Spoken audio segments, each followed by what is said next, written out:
Welcome to the Next Dimension Podcast, your portal to an extended reality. Every week we talk about the hottest topics in XR and let you join the discussion live on MRTV. And now, get ready for another exciting episode coming up. Hi and welcome to episode 8 of the Next Dimension Podcast, your new podcast which is all about VR and in the future also most probably AR. And tonight with me, Tetiana from Disco VR. Tetiana, how are you doing today? Doing great, Sebastian. Thank you. Happy to be here. Great, perfect. And also, of course, Anthony from VR 365. Anthony, how are you doing today? I'm doing good. Ready to roll. Great, perfect. And the whole thing also with me, Sebastian Ang, and I am doing MRTV, and I'm the host of this show, and I'm also doing really well. All right, so this is already episode 8 of the Next Dimension Podcast. For all of you who are new to the show, this show is being live streamed every Saturday on MRTV, every Saturday, 9 p.m. Berlin, 8 p.m. London, noon in San Francisco, and 3 p.m. in New York. And the whole show is also an audio podcast that you can listen to on iTunes, on Google, on Alexa, everywhere where you can find podcasts. So if you love this show, by the way, we would be really happy about a review. And the best way to do so would be in iTunes. So if you have an iPad or if you have an iPhone, simply open your podcast app and find the Next Dimension Podcast and give us a 5-star review so more people can find us. That would be pretty amazing. So do that now if you have your iPhone or iPad next to you during the show, during this show. It would be amazing if you could leave a great review for us here. Yeah, other than that, today we have some pretty exciting topics that we're going to talk about. We're going to talk about the Cybershoes. The Cybershoes are on Indiegogo now. We're going to talk about the DecaGear 1, that VR headset that caught us by surprise last year. There's a new update there. And of course, we're going to talk about update 25 of the Quest software, which now comes with the Oculus App Lab that will allow developers to upload their apps and games to the store. And yeah, that's an easier way for people to find content that's not really in the store officially. Very interesting, but might as well spell the end of Sidequest or not. We're going to discuss this in this podcast. Also, of course, big news from Apple. Apple is going to most probably launch a VR headset next year with a price tag of $3,000 with 8K displays. And wow, I'm really looking forward to discuss this in today's show. So lots of things that are going to happen in today's show, and I'm very much looking forward to it. But before we start into the content, I would like to ask Tetiana, how was your last week? What did you do? Oh, last week was pretty busy, Sebastian, with the VR-related activities for me, even though these activities weren't really YouTube-related, but mostly academic research-related. For, some of the viewers, maybe if you don't know, I'm actually a PhD student in learning technologies, researching virtual reality applications for learning, training, education, and actually beyond that. So, I'm on my last stages of the study, and one of the researches that I do is looking for ways how virtual reality can be used to learn languages. And now I got the research grant. Congratulations. And now I'm working. Thank you. And it's a small grant, but it's great because it'll help me to do some research. And right now I'm working on international to test this language learning tool in virtual reality called ImmerseMe. ImmerseMe is a cool company that designed this tool to learn languages in authentic scenarios that are 360 degrees videos that are pre-recorded of people from different countries. You can have conversations with them, and they dynamically respond towards your interaction. So this is mostly for conversation skill development, and I'm very excited to do research with that app on English language learners in my university. So this is super busy. This kept me quite busy last week. So it was quite Okay. Yeah. Wow. So, busy week. so immerse me. Is it something that's already available as a finished product, or is it still like, or they're still working on it right now? It is a finished product, and they are doing such a great job at expanding it to different schools. They do it for higher ed, for K through 12, for business organizations. They started for just a flat screen, but they recently brought it Oh, I think there's some problems with the connection here. to VR, which wasn't very difficult to do. Oh, Okay. I'm sorry. Can you We can hear you now hear- again, but yeah, Okay. now you're back. Yeah. I apologize for that. So, yeah, they are a finished product, and they recently brought it to actual virtual reality because it used to be just on the flat screen. Okay. But it wasn't very difficult to bring it to VR because it was already 360 videos. And I'm just excited to try it because there are very few apps for language learning out there other than Mondly. And that's why the ImmerseMe, it has real people there, not just 3D generated models.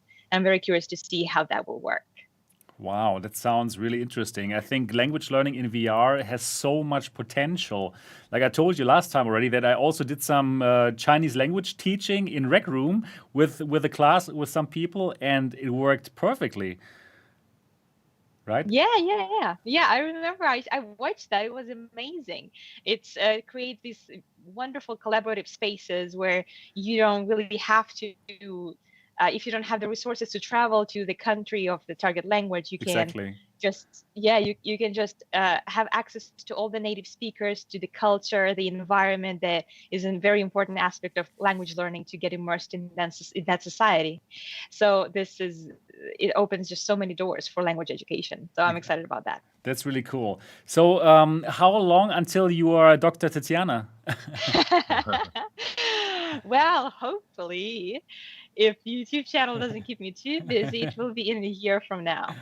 In a year from now. Wow, that's Yeah. amazing. That is amazing. And have you already thought about what you want to do afterwards? Like probably postdoc studies, or are you going to become a professional YouTuber like me?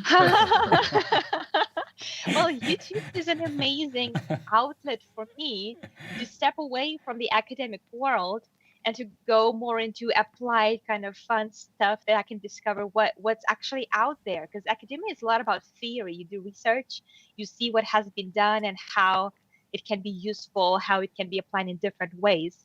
But I'm really eager to go into more of the applied steps of seeing what companies actually doing. So what is there in the industry?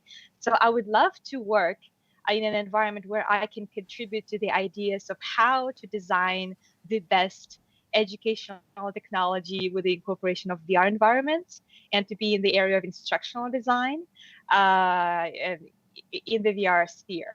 So that's one of the paths that I would like to go, but probably not postdoctoral studies, just because I really want to be out there making contributions and be a part of something big. Wow, that sounds amazing. And yeah, probably you can find some interesting people to talk about this also from our chat and from our community. I saw gaming science teacher wants to talk with you already. She's doing interesting work in teaching people using VR. So yeah, who knows what kind of interesting things will come up. because of Actually, yeah, YouTube? this is amazing. This is amazing because I do have people reach out, and I actually have started working with a small team of like developers and a designer to design a new language learning app to help develop vocabulary skills and Wow, grammar. So that's this is amazing. already a little startup project that we started just because of this podcast, Really? because of YouTube. Oh my Yes, God, that's because amazing. The magic is happening this already here. it's amazing. I love it. I love this kind of collaborations, and it doesn't have to be language learning. There's another small team that we just work on some engineering project, and a different thing that I do is researching the use of virtual reality for mental health and social isolation kind of issues. So it's bring it on. I love it all. It is fantastic. I love this outlet for communication and connection. Yeah, so thank you Okay. for that. All right. You're so welcome. It's so great to have you here on the podcast. Okay, cool. So who's next, me or Anthony, Tetiana? It's your choice. Let's go with you, Sebastian. Oh, Okay. actually, Tony has been quiet for a while. Yeah. I'm sorry. Okay. I called him Tony last time, so I thought I would call Sebastian. But Yeah. you've been quiet, Anthony. I'll call you. Okay. You're being called out now, Okay. Anthony. Yeah. So my VR week was kind of slow this week. I did play a VR game that I'm going to be talking about here in just a second. I also did a tweet about VR game rankings, this website Right. that I operate, that it might be in danger, but we're going to talk about that a little bit later. But what I will mention for this week is I've been playing a new game. It's called Ven VR Adventure, and it's not that new. It actually came out on the Oculus Rift earlier in January, I believe, or was it December? No, I think it was actually December. It came on the Oculus Rift. It was like an exclusive for a little while there, and it's recently just come to Steam. And I actually played it on Viveport Infinity. I'm a big fan of Viveport Infinity. I will shout from the rooftops that it is the best value in VR gaming by a country mile. It is ridiculous. It's the best kept secret in VR gaming besides VR 365. Not just kidding. No, it's an amazing product. You can pay $13 a month and you literally have Netflix of VR. You've got the only downside to Viveport is you're going to have to buy a new SSD drive because you're going to fill it up, because like the thing is when you're looking on Netflix, you're like, yeah, I want to watch this movie, I want to watch that movie, but you're not downloading the entire movie. You're obviously doing that with Viveport Infinity, so it will use up your hard drive quite a bit. But Ven VR Adventure, I just want to talk about it for a quick second because I was super impressed with this game. I've been following it for maybe more than a year or so since it originally got announced.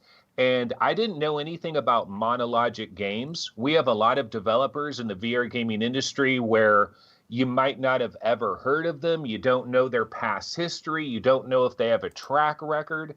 And so I was kind of in this place with Monologic Games, and I didn't know, was this just going to be a little platformer that's kind of lame, halfway decent, but not a big deal, nothing to get super excited about? Or is this going to be like a really good platformer? And I'm happy to say that it really did blow me away. Now, this is not Astrobot. Okay, Astrobot is the best VR platformer in existence. I think we're all pretty much in agreement there. Right. And this might not be quite as good as maybe Moss, but it's pretty freaking good, man. It looks so good.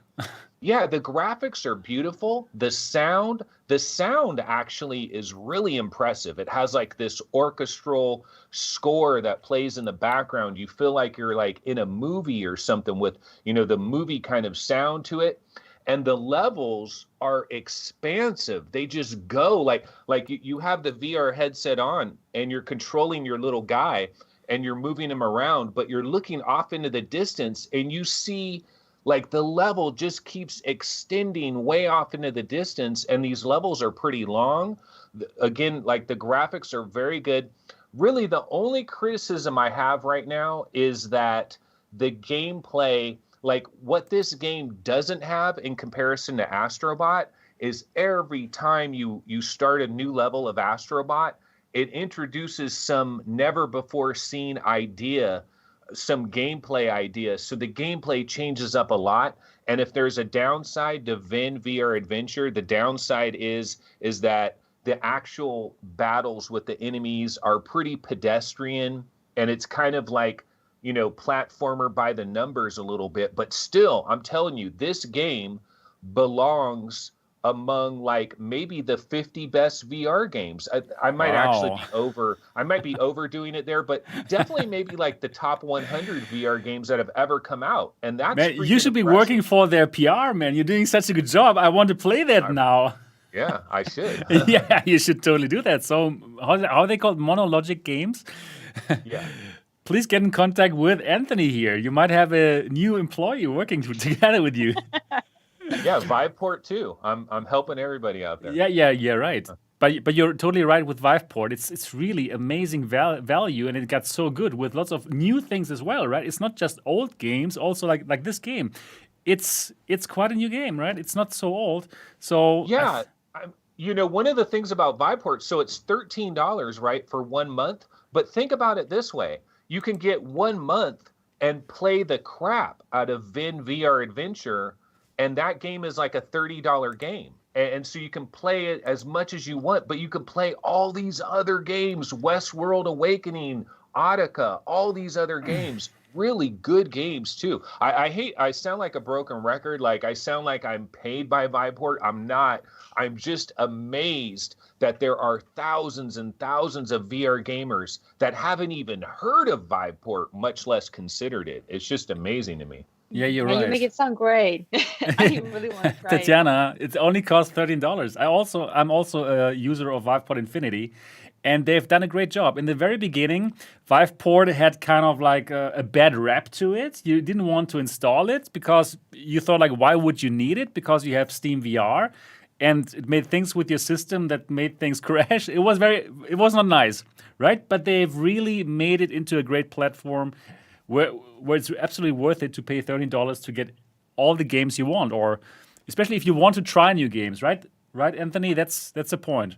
You can try. Yeah, it's great. It's great for us, like us YouTubers. You're right. We don't get keys for everything all the time, and unfortunately, there's lots of games slip through the cracks. There's like I never tried Synth Riders for like a year or whatever, couple of years. Never tried Synth Riders. Tried it on Viveport Infinity. I love Synth Riders. Yeah, Synth Riders is cool. Synth Riders is also on that platform. That's amazing. Yeah, cool. By the way, this podcast is not yet sponsored by Viveport or by Ven. Yeah, we just like that stuff, so we're going to call it out here. Cool, very good. So that's something that I also want to try out, Ven. I do like these kind of games which are not in the first-person perspective, actually. These third-person games, they work really well in VR, right? Like Astrobot is so good. And I'm looking forward to try this out. Yeah, we don't have, think about the platformer genre. It's not like we've got 20 of them. You're right. We have Astrobot, Moss, Lucky's Tale, Hellblade, Senua's Sacrifice. Yeah. Yeah. Not so many. They make them a little bit puzzle-like too. There was Down the Rabbit Hole about Alice. Right. Maybe like Giant. About Giant. There was something about a giant. I can remember that too. Right. Yeah. Exactly. So I like these third-person games. They work really well in VR because you're still somehow immersed, right? Even though you're not in that person, but you still feel the immersion. And I think Moss did such a great job with that. You still felt you're in that world somehow. And it's just magical stuff.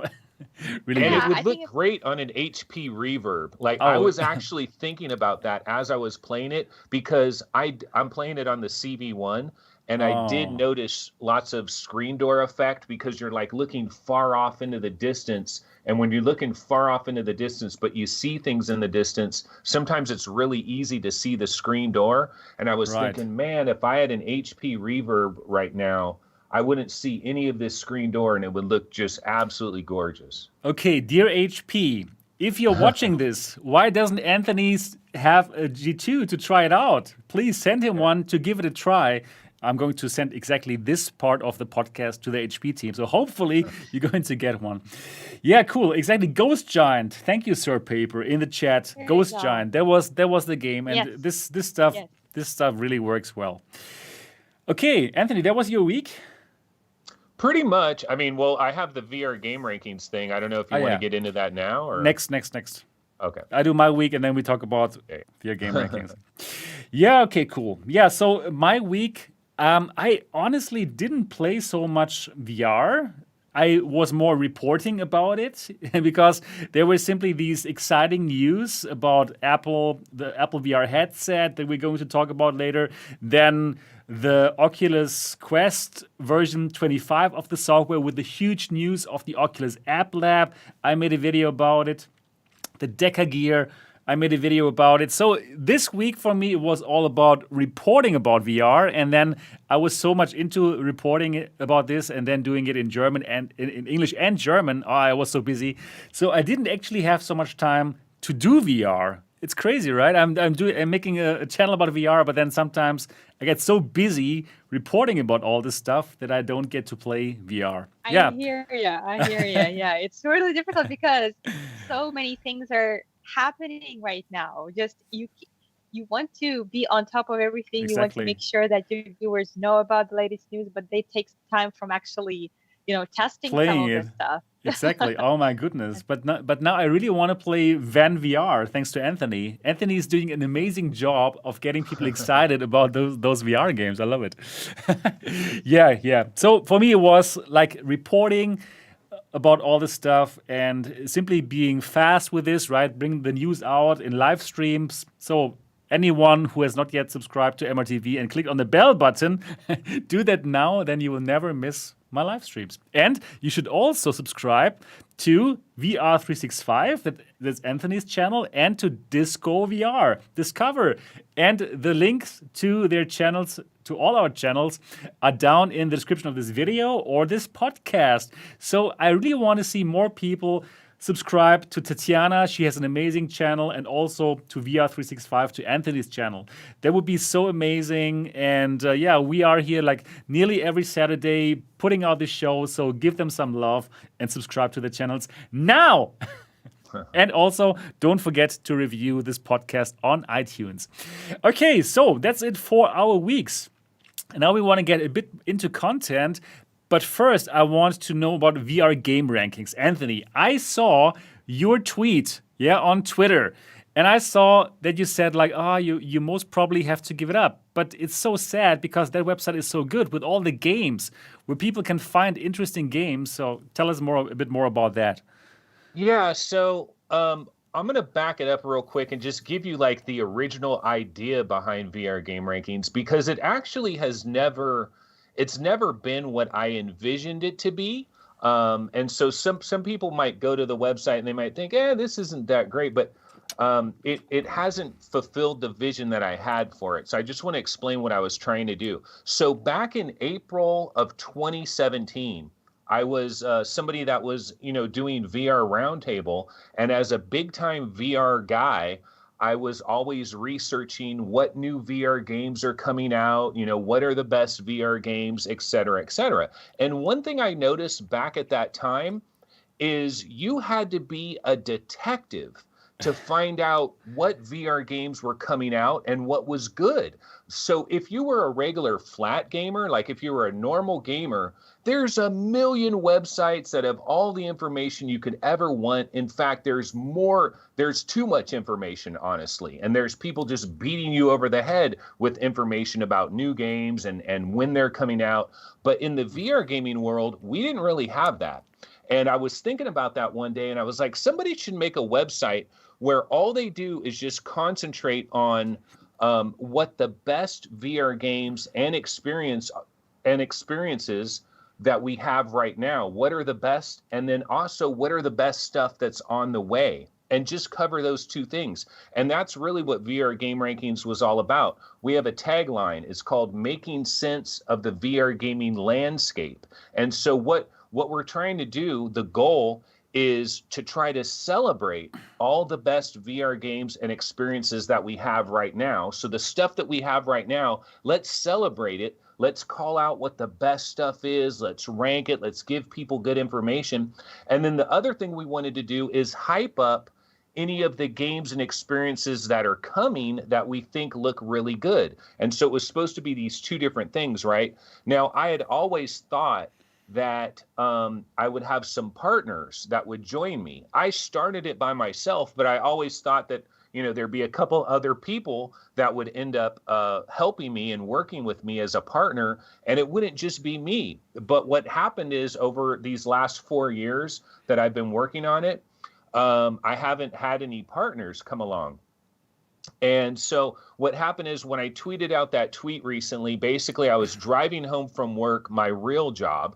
I was driving home and I was thinking, oh my God, I got to make this payment for my LLC and I got to make a payment for the web hosting thing. And I'm thinking about this money that I'm going to have to spend. And then I was thinking, you know, VR game rankings, I'm basically making no money. It's a losing proposition. I've lost probably like $4,500 since I've started at the very beginning and haven't made any money from it. And I just thought, man, it's been 4 years. I still haven't made any money. Why am I doing this? What am I like? Am I just donating time for no reason? And so I started thinking about that and I got a bit depressed and down and I get home and I went on Twitter, and that's, you know, it's a mistake, right? To go onto Twitter, if you're like down in the dumps about something, you tweet something out and then it's out there. I mean, obviously I could delete it, but one of the things that I mentioned is that I'm thinking about it. I don't think I said I'm absolutely positively shutting VR game rankings down. I think I said that I'm thinking about it. And so it's something I'm thinking about, but because I'm here in MRTV and because you have such a huge platform, Sebastian, and you have like lots of people that see this, you know, 3,000 views and stuff. More man, we eyeballs. we had 6,000 views on our last show of this podcast. Okay, this is even huge. better, This is right? really getting somewhere here. Yeah, so what I'm hoping to do right now I'm going to do a quick little advertisement for VR game rankings. Okay, what I need is, here's what I need. Are you 24 years old, independently wealthy, a journalism major with nothing but ridiculous time on your hands? Join me at vrgamerankings.com. You could be a part owner. No, seriously though, I need part owners. I don't need employees because I don't have money to pay employees. So I need part owners. So I need some partners to come in. If anybody shares my vision of like trying to celebrate all the best VR games and experiences that we have right now, and then trying to highlight the best upcoming VR games and experiences. Look at, you know, I don't want to be rude here, but look at Upload VR and look at Road to VR. Now, they do different things every once in a while, but can you go there and just get a list of the 100 best Oculus Rift games? Probably not. And if you go there to try to get that list, they probably got a top 20 that was made like 8 months ago. We have that information. If you're a brand new, like if you know anybody that just bought an Oculus Quest, we've ranked 150 Oculus Quest games in order from number that's 1 really to cool. number 150. And you don't have to agree with the order. It's not about the exact order. Everybody's going to look at it. They're going to be like, I can't believe you ranked this game 23rd and this game 4th. It's not about that. It's about finding the general quality and games that are in the top 40 that you're interested in, that look like the type of game you would like. You're probably going to really like it because games don't get into the top 40 unless they're really, really good. And that's what we try to do at VR Game Rankings. I'd love it if I had a partner in crime that was just as much of a nut job as I am, and they were working on it with me. I think it would be way better website, and we actually might start making a tiny bit of money. Anthony, that would be so good. And honestly, I think the idea of VR game rankings is so good. You're right. There isn't anything out there where you could simply find all the best games. It's absolutely true. And you know what, Anthony? I believe that right now is such an amazing time to do that, also because of the Oculus App Lab. Because people want to find the 20, the 30, the 50 best apps and games that are not officially in the store, but which are on App Lab. You know? So I think right now is an amazing time for you to actually kickstart the VR Game Rankings website. And now here, this is your platform, and you've just made such a great case for VRGameRankings.com. I would be surprised if there's nobody out there who also sees the potential and who gets in touch with you and who says, you know what, Anthony, I'm that 24-year-old millionaire that you've been waiting for. Exactly, yeah. So how can that 24 to he or she could be older, right? Yeah. How can that person best contact you about VR Game Rankings? Yeah, the best way to contact me is info@vrgamerankings.com, which that's some of the money that I'm paying too, is to have that email, info@vrgamerankings.com. I'm pretty sure that somebody is going to send you an email at info@vrgamerankings.com, and probably something beautiful is going to come out of it. Really, I really believe that has potential, and you should not abandon it. You've put 4 years into it, and yeah, I think this could be good. Yeah, I absolutely agree. I think you absolutely should not abandon it. I wish you didn't have to spend all that money right now. I wish there was, a cheaper way to start it off. But I'm quite surprised that the website for now doesn't come off on the top. When you look for top 20, top 50 games for Quest, normally YouTube videos come up because they generate views so much faster, just so much quicker, and they show up first. And basically those YouTube videos, they get outdated in less than a month. I myself had to make a new one in less than 2 months because it's crazy. So many games start. And what is the solution? To make a video every month? Of course, it's better to have a website that has a complete list. It gets updated like this super fast. I think what we all should do, we should start heavily promoting this website, because I agree this is so far the best source of all the games. And I bet you if people knew that it even existed, it would be in their bookmarks and they will always go there as soon as the game comes up. So for now, I think it's really just about putting it out there, either through ads or promoting it also on YouTube. And this podcast. In this podcast, I have a lot of faith in it. I think it's great, and I hope that this promotion in the future, you'll have more collaborators on it. Yeah, one thing people could help me out with, actually anybody that's watching this show, any just average VR fan, is just send one Bitcoin to Anthony, everyone who's watching this. That'll help. But actually what they can do, and this costs you no money whatsoever, but we're all on the subreddits, right? We're all on the Oculus Quest subreddit, the Oculus subreddit, the HTC Vive subreddit, et cetera, et cetera. And how many times have you ever seen somebody do this?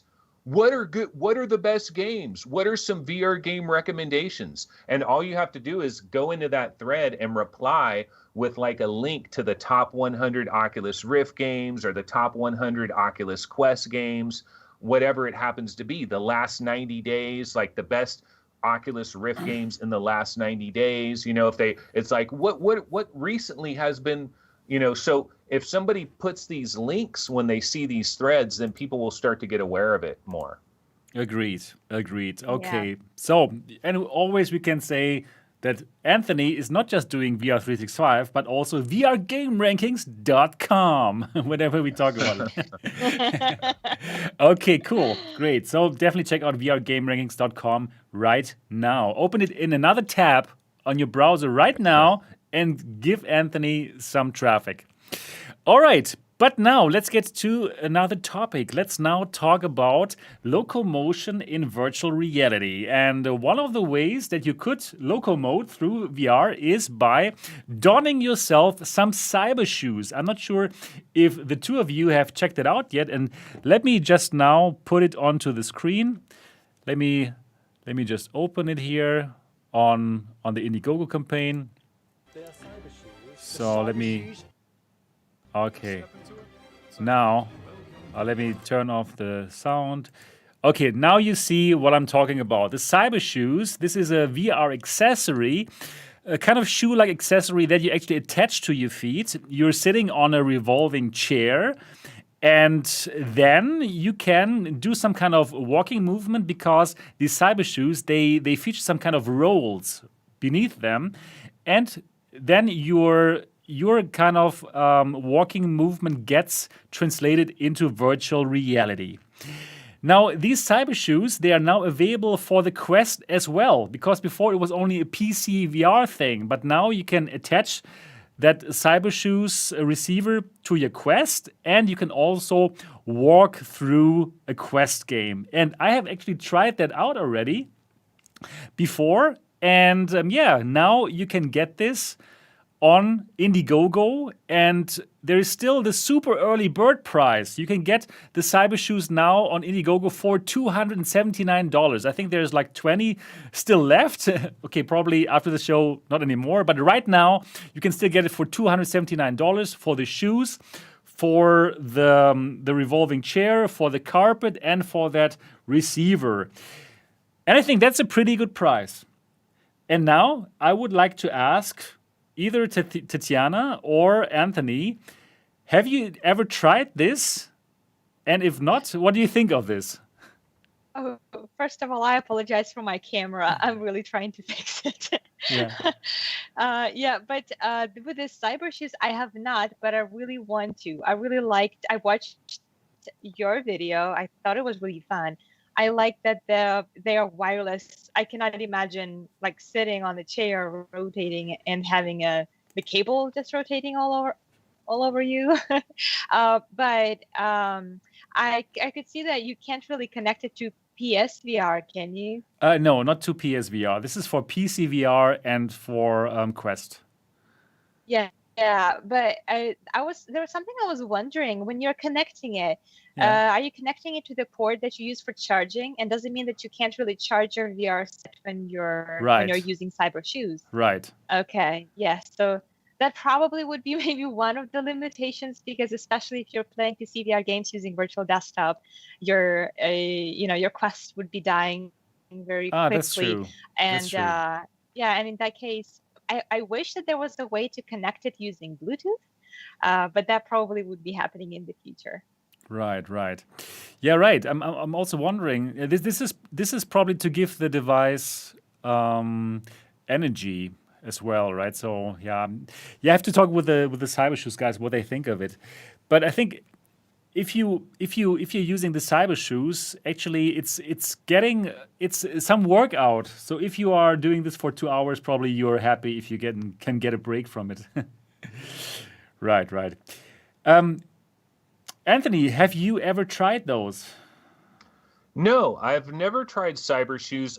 When I first found out about all this like Cybershoes stuff and all these different methods that people come up with, I always think, why are they doing this? VR, like I've changed my mind about this, but in the beginning, in the first couple years, when it came to VR, for me, VR is all about standing up, because it's like, I'm in the game. I'm standing up. Okay. I'm in the game. I want to do everything in the game. This idea of sitting down and playing like Fallout 4 VR while you're sitting down, I'm like, that isn't VR. VR is... Now, I've changed my mind a little bit, though, because you know what?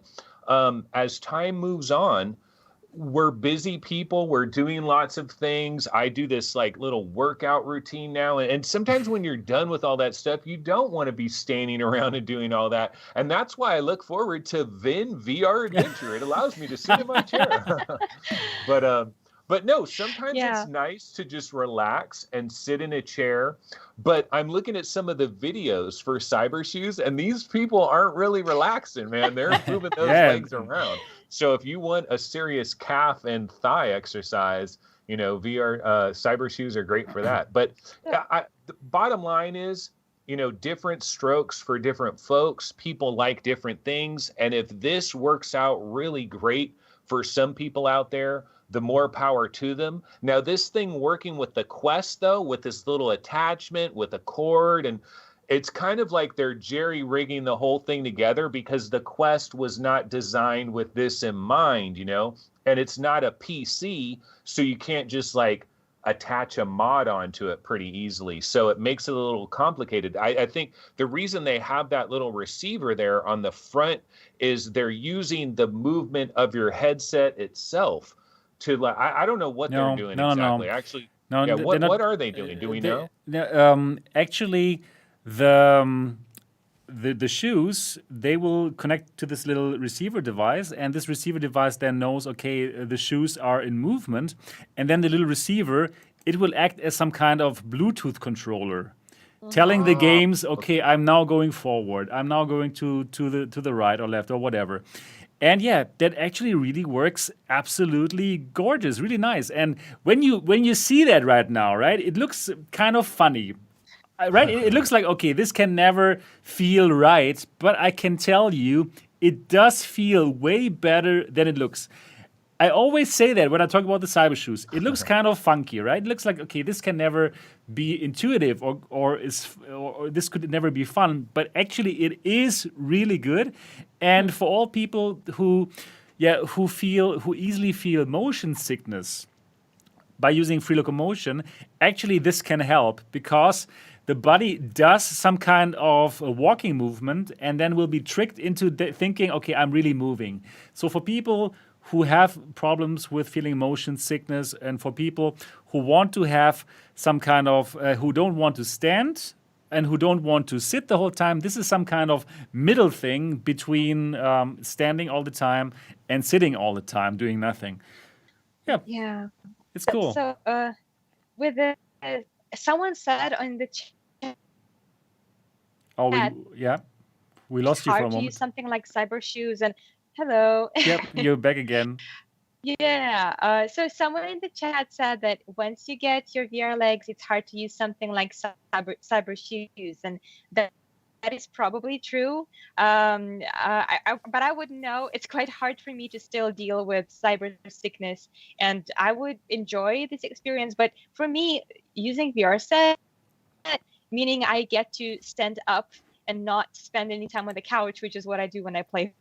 All right. Screen Okay. games so much. I love my PlayStation games. I love it. I love that I can relax and play Right. my Witcher, my Skyrim, No Man's Sky in that screen. But VR, big reason why I bought it is so that I can move because I'm lazy. Okay. And I wish there was a way like omnidirectional treadmill, which takes a lot of room, right? So I would love to use it if it was a little bit more compact, maybe.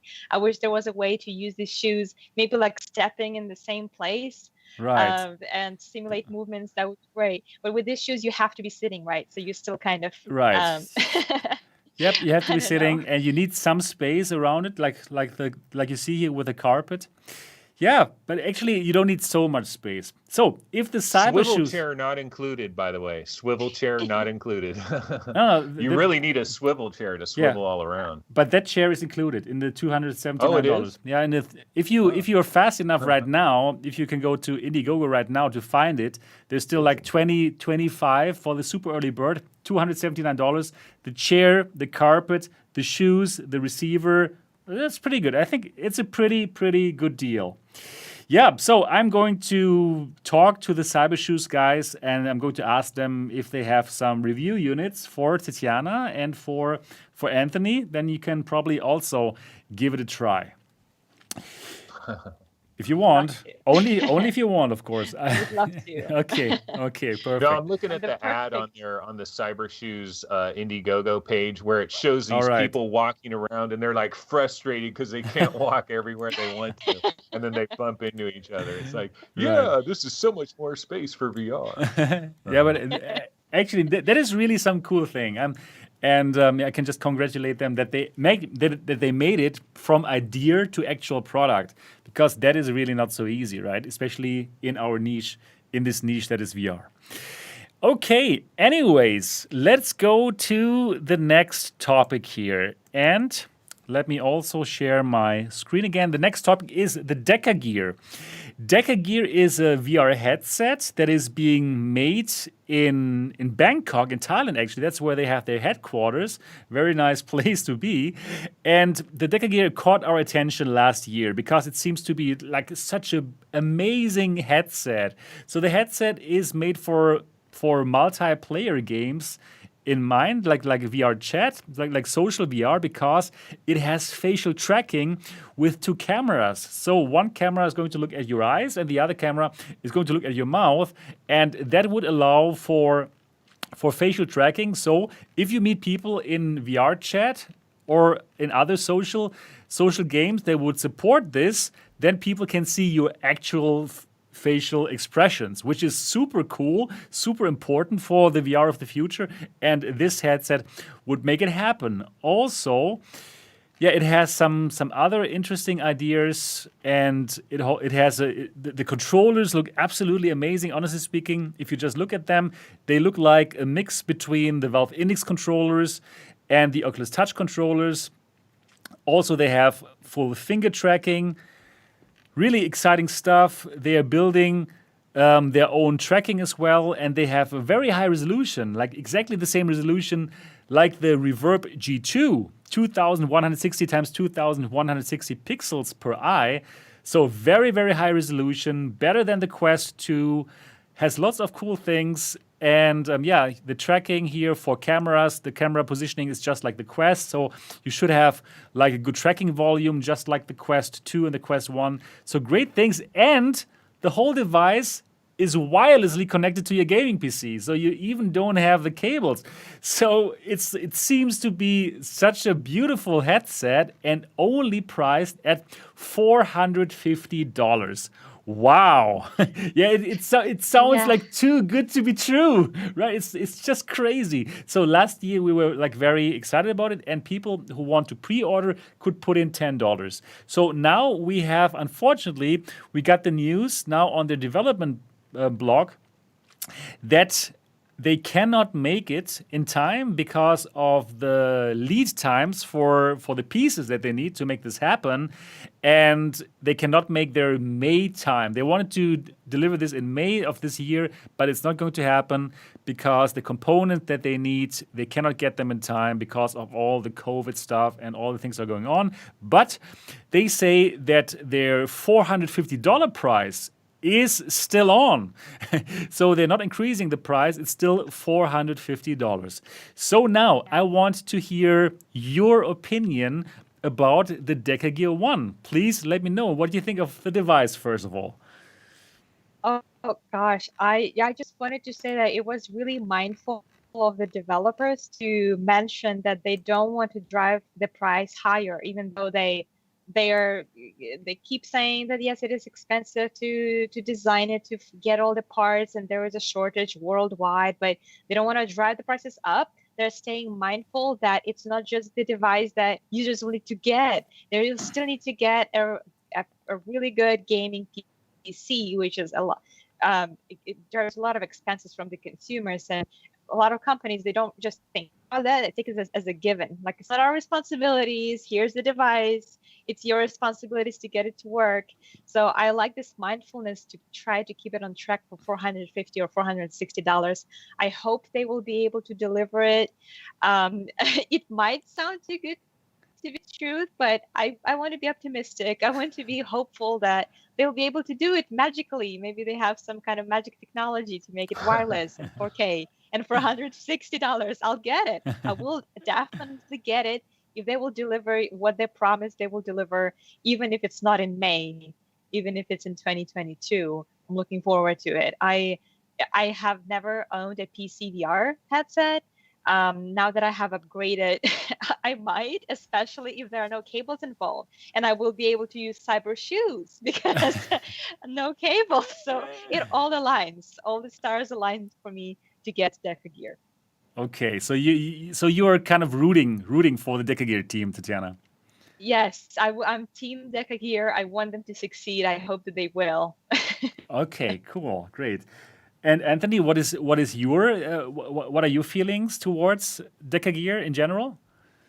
Yeah, well, since the last time I know we talked about this one other time on one of our other episodes, and I kind of have the same opinion that I did back then, which is like, I don't know, Mama always told me when it's too good to be true, it probably is, you know what I mean? So I know. The number one thing, seriously though, the number one thing that I wonder about this company is what venture capitalist group is funding them. Where are they getting like 20 million, 30 million, 50? Because they're going to need that to mass manufacture a product like this.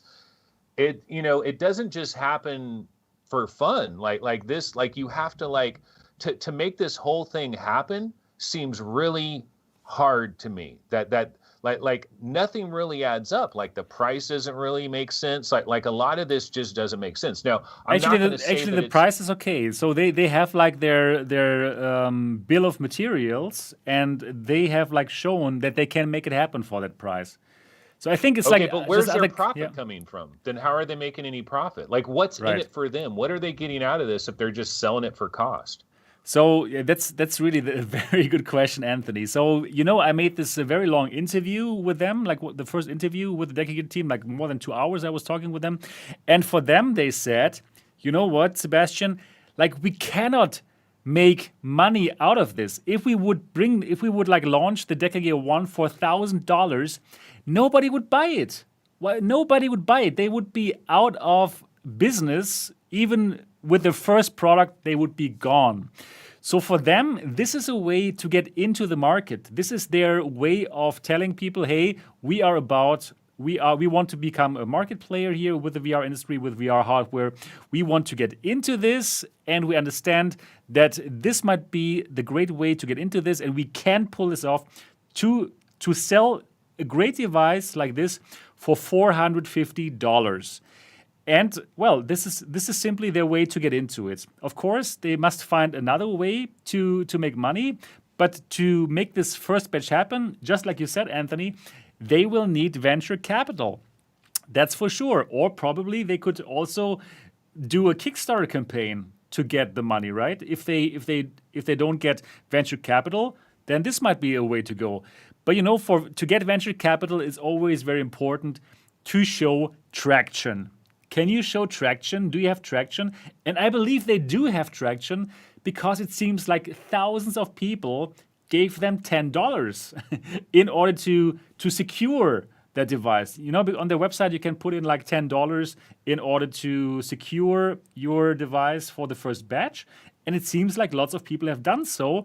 And in my opinion, that is like a good case for them to actually get venture capital. I don't know how far they are with this and if they actually do this, but I think they would have a chance to get this 20, 30 million they would need for that first batch to happen. And if not, I can tell from my community on my channel that people are kind of excited about it, and I could believe that they would even chip in $450 into a Kickstarter campaign. What do you think? Yeah, well, a couple of thoughts that I have about this is, first of all, the timing is critical, I think, for this company, because they do have a window of time where there isn't another competing headset that is really putting everything together at the right price combination of everything. So, I mean, we do, of course, have the HP Reverb G2, and I'm not trying to like disparage that in any way. But one of the issues you have with that is you still have the Windows mixed reality factor. These controllers appear to be better. And then, so you have the same resolution as HP Reverb G2, but you're saving like $150 off the top there from that angle. Then you also have like the eye tracking, the facial tracking. And I am excited about this legitimately. I don't know that this is really going to happen and this is really where we're going to get that, but I'm excited about this future. I thought last year was going to be the year of eye tracking and foveated. I thought we were going to get to this new paradigm where basically every single VR headset that anybody would be using that's like a modern day headset that's being sold would have eye tracking and foveated rendering. And I thought we were going to get to that level. Like we'd be playing Rec Room and you'd see eyes moving around in the right sorts of ways. And that would, think how much that would do for any kind of little big screen beta. Like a lot of people are going to be in big screen beta tomorrow watching the Super Bowl and having this like virtual experience that's shared with a lot of people. Imagine you have eye tracking in there. It just makes it more immersive and everything. That's great. I'm all for that. One thing I'm not for, though, is I have a distaste for the Valve Index idea of gripping the controller. And I've already made that point on this program as well. One time I went on a rant about it. I believe it's like a gimmick For me, it's like, give me a grip button. I will take a grip button 9 days out of 10 over grabbing this thing and pretending like I'm gripping something. And my whole point is like, oh, do we play games where do you hold your hands out like this in real life? No one does that, right? And so you're holding a controller. You're going to hold the goddamn controller. Now you're going to be squeezing it. Like, I didn't like the whole Valve Index thing there. I agree with you. I prefer a grip button. But yeah, I mean, I'm all for this thing. But the other thing too is, let's think about this. What about warranties, ladies and gentlemen? Because I'll tell you what, I've already suffered some warranty problems in my life, and that's with Valve, a company that everybody loves out there, right? Everybody loves Valve, and their warranty is 1 year, and if something goes wrong, you basically got to buy new stuff.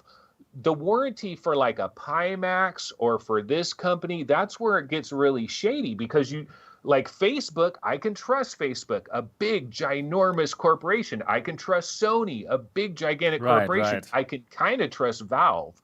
But these smaller companies, you're really rolling the dice. I get it. I agree with you.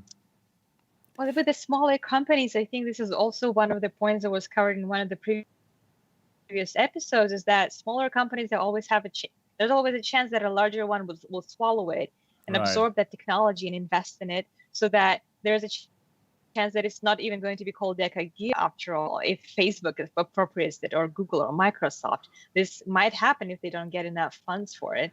So I think they would probably be happy though if Google buys them right now in that super early stage.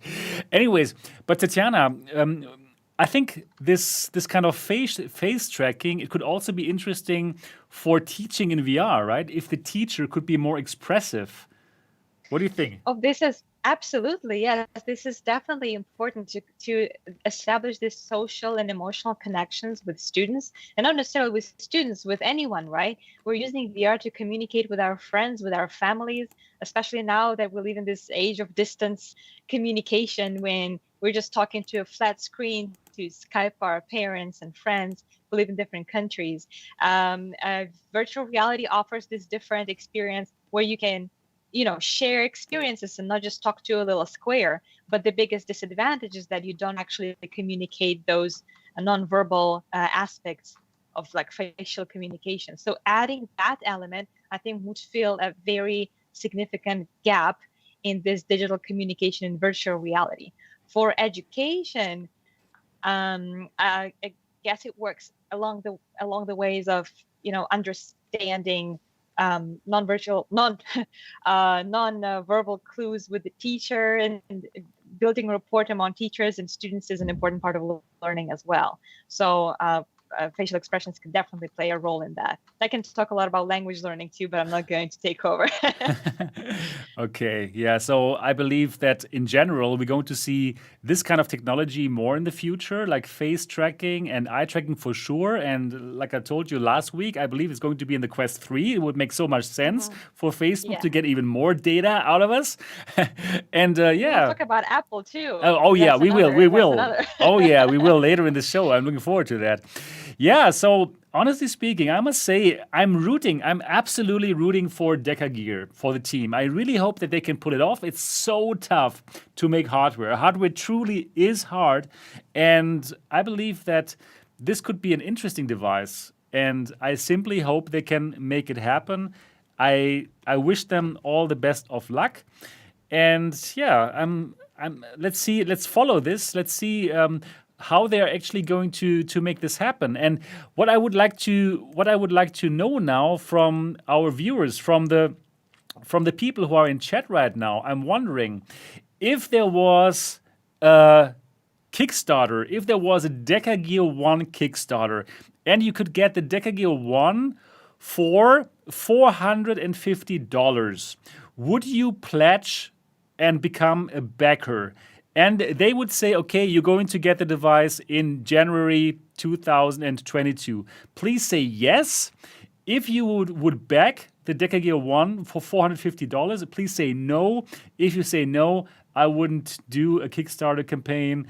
And please let us know. I would really be interested to find out in general if you would do that, or if you would not do that. So let's see what the chat is going to say. Looking forward to find out more about this. Maybe, says Morty. No, I'd buy, no, and Alex says I buy DecaGear. Okay. Yep, some already have pre-ordered. Yeah, let's see. And we will definitely keep on following that. Very interesting device. Alex says yes. Main fan says no.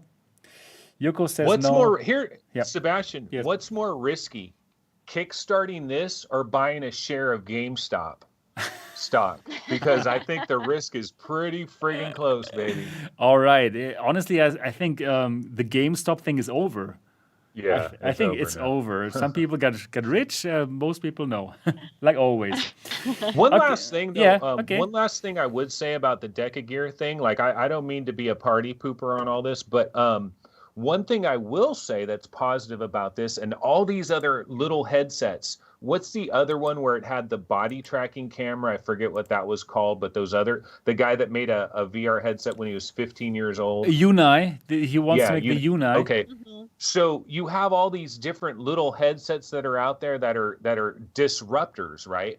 One really good aspect about this, even if they fail miserably, it's still good because what it does is it now raises the awareness for features like eye tracking, features like body tracking. Right. So like even if these headsets come out and they flop, what happens is other people are like, well, Quest 3 better have eye tracking and body tracking now because other headsets, Quest 3 better have 2160 by 2160, you know what I mean? So what happens is I think all these little headsets, they increase the pressure on Sony and Valve and Facebook for their future headsets to start raising their game up a little bit.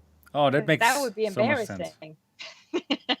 Right. A small company has something Oculus doesn't. Well, it's good for those companies. I guess they offer or they borrow the ideas from these smaller companies, and they are more likely to succeed because of all their established name and their company in the market than the smaller ones. So it's not good news for small companies because basically it makes it sound like whatever small company will come up with is going to be unique and unusual and amazing, but it doesn't matter because they're going to fail anyway because bigger companies will just do the same thing much faster. Right. And that's really a pessimistic view on that. Yeah, they're beta testing basically, right? Yeah. But that's really how it is. The Quest 2 is so good and so cheap because, well, it's being financed by our data and by Facebook in general. So it's very tough for other companies to get in.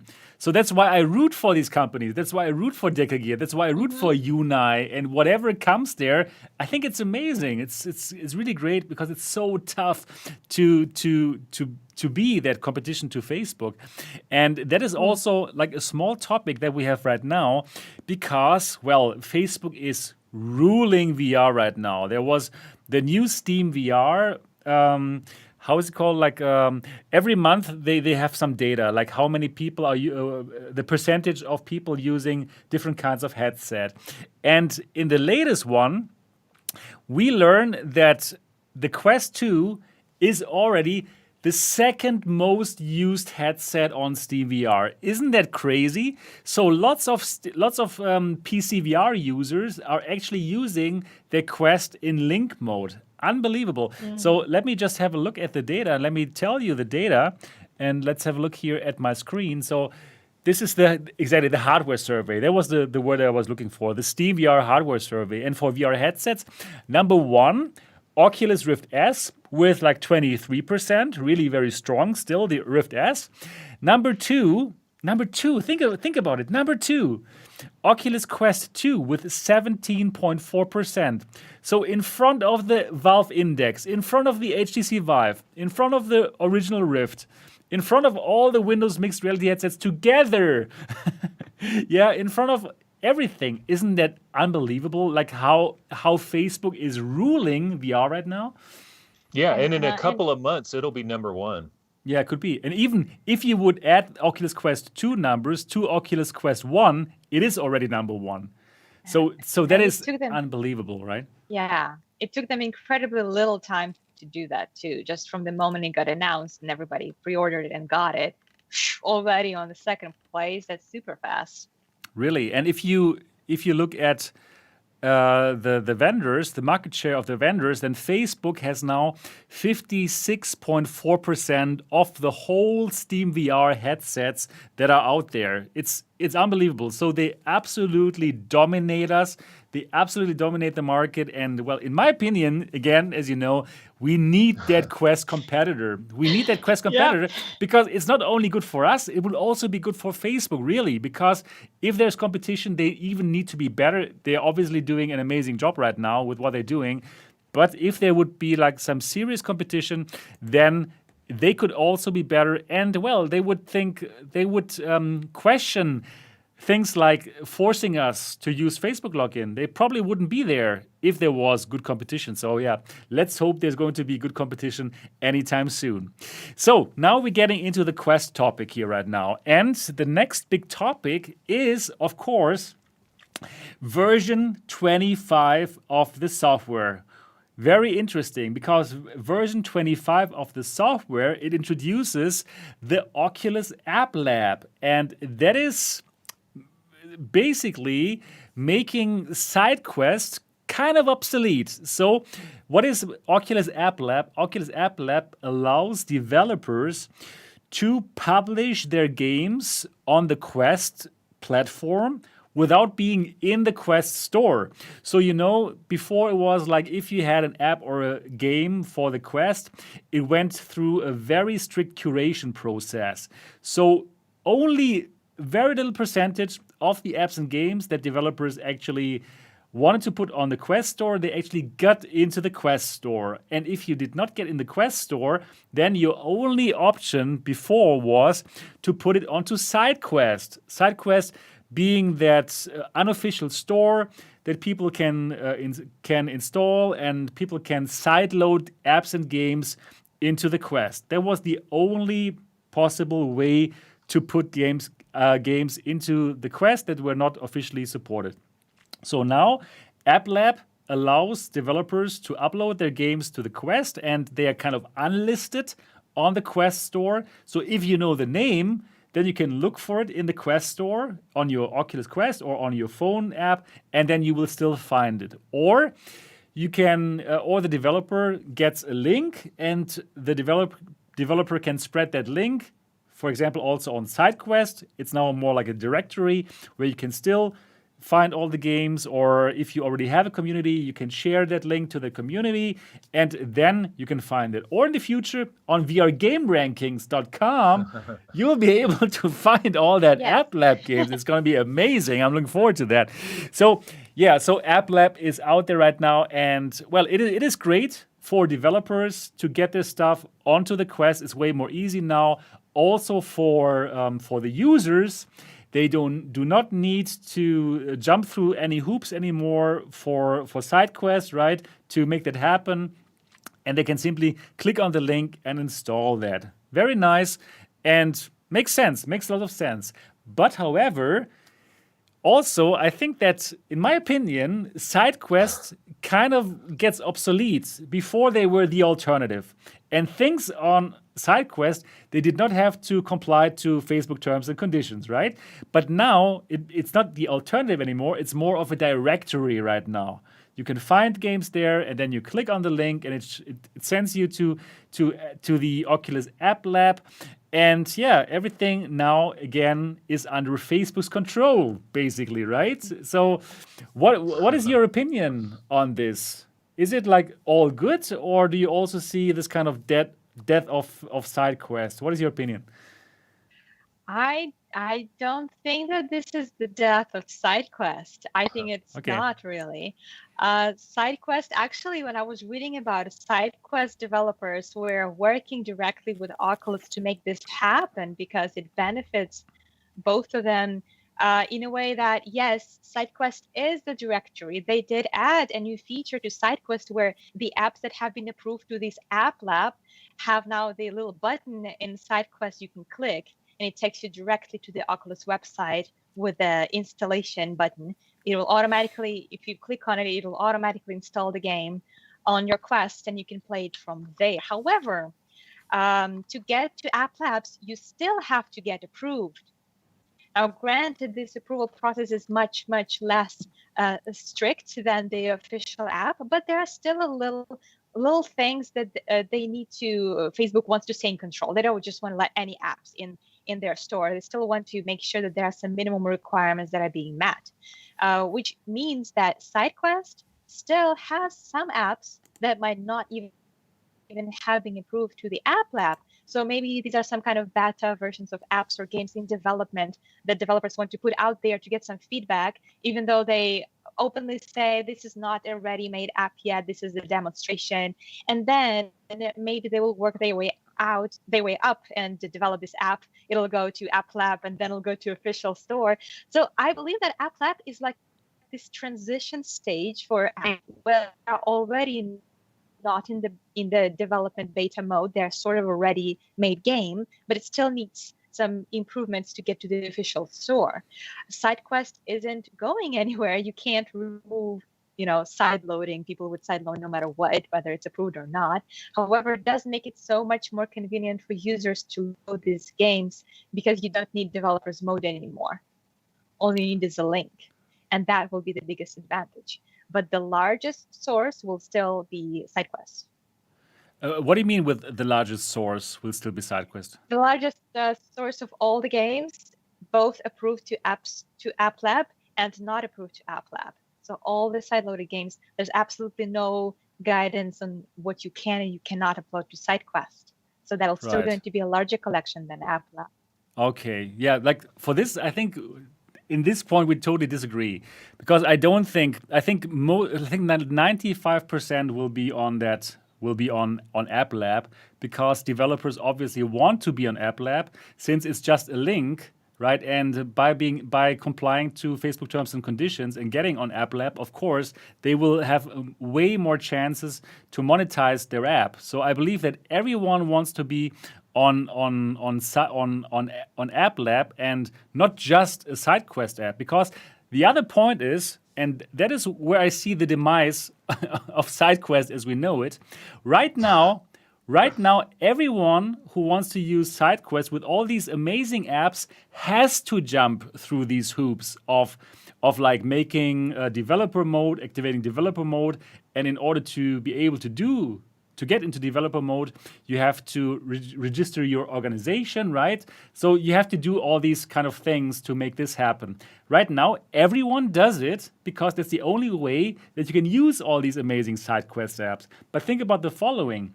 If 95% of everything in SideQuest is actually on App Lab and actually only has this link, people are not going to do that anymore, jumping through these hoops to make this happen. So that's why I actually see the demise of SideQuest as we know it. Also, I must say that this kind of like PR story, as in like, oh yeah, SideQuest and Facebook are great friends and they've been working together on this is complete bullshit. So for sure, SideQuest is not Facebook's friend. Facebook has only like tolerated them because Facebook knows, hey, there's a big community of people who love that. There's a big community of people who love that and who want to have like virtual desktop, like being able to wirelessly stream PC VR. And they know exactly if they say now, okay, SideQuest, we kill you now, that the community would hate it. So the whole thing about like all SideQuests working together with App Lab, that is really only the PR that you really have to look through. Because what should SideQuest do? They cannot stop Facebook from doing App Lab, right? So the only thing that they can do now, okay, we work together, and now you have these links there. It's simply links that they have now to App Lab. So I really see it a bit different than just simply following the Facebook PR that lots of YouTubers are simply like regurgitating. So yeah, for this part, I must say I have a totally different opinion. Now, Anthony, who wins? Yeah, so I don't know. I have like a lot of conflicting opinions about this thing. So my thoughts are not like well organized about it, but I will give you a few different thoughts that I've had about this. Okay, so first of all, before we found out about this entire thing, and we heard about that there was going to be this new method where developers were going to be able to get their games, their experimental games, and you wouldn't need side quests. And there was going to be this new method where developers could like tweet out a link, or there could be a link on their website or something, and you just plug the link in, and then that's how you get it, yada, yada, yada. That's what we heard a long time ago, right? So now that it's happened, here's what I didn't realize. Okay, so right now on App Lab, there is maybe like 11 or 12 different things that are officially on App Lab right now as we speak. There's like 6 free things and 6 paid things, something like that ballpark, right? Okay, so here's the interesting thing though. What I thought was going to happen was I never thought Facebook was actually going to take money. Like they were going to take money in. I thought all of this was going to happen on like itch.io, or it was going to happen on the company's website or whatever. But if you click on the links to the paid App Lab stuff like VR Crisis, VR Gate, or whatever, 1 and 2, blah, blah, blah, $5.99, $19.99, there's an actual store page that is on Facebook's website. They're taking the money, man. Of course, they're so smart. They're so smart. Oh my God. Facebook is so smart. Yeah, Facebook is just such a smart company. It's incredible what they're doing. Like from this kind of standpoint, they're unbeatable. They're so smart. And you know what? It's just so smart. Instead of like killing off side quest, they're simply doing it like this, in my opinion. So for those people who are now wondering, like, how about games like Doom 3, like all these Team Beef software, like Wolfenstein and so on. But that's not going to be there. That's not on App Of Lab. course, that is not going to be on App Lab. That's not going to be on App Lab. And now it's so nice for these amazing games like Doom 3, Wolfenstein. It's so good for them that SideQuest was there because there's so many people who could easily sideload things. But that's going to go away because, just like as I mentioned before, if 95% of the stuff on sideload do not require you to jump through these hoops, people are not going to do this. So for these amazing apps and games like Doom 3, Wolfenstein, there's going to be less of an audience because people are not going to do these things anymore. And that's the sad part of this in general. Good thing with App Lab, right? But I simply would ask the audience here right now to really think a bit through the Facebook PR that is simply being repeated by lots of people. It is crazy. A scam, man. It is a straight up scam, like Bosworth and all them. Like they are clever, very clever, because they know 9 months from now, no one's going to remember SideQuest. Exactly. Only people that will remember SideQuest 9 months from now is gaming science teacher. No, I'm just kidding. But seriously, though, it's going to be the hardest of the hardcore, the little VR bubble, like the true nut jobs. We're going to remember SideQuest, but the millions of people that are buying Quest 2s and Quest 3s ain't going to know a damn thing about SideQuest, and they're not going to hear about it either. Exactly. And so I believe that SideQuest is not an alternative store anymore. SideQuest is now a directory. So it could live on as a nice directory, but actually, because there's VR game rankings, I don't think it has a chance in the future.